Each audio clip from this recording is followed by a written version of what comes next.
লিল্লাহে তাকবীর, লিল্লাহে তাকবীর। মিজান ভাইয়ের আগমন,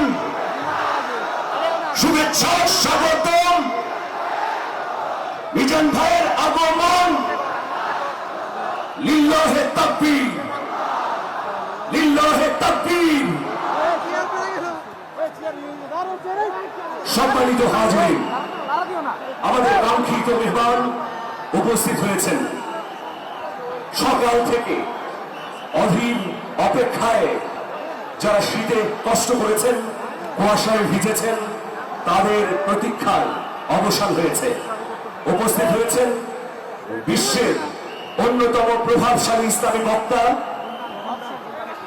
তাফসীরুল মাহফিলের পাঞ্জেরি, তরুণ প্রজন্মের নতিজা হযরত ডক্টর মিজানুর রহমান আজহারী হাফিজাহুল্লাহ। আমরা আরেকবার একটু তাকবীর দেব। নারে তাকবীর।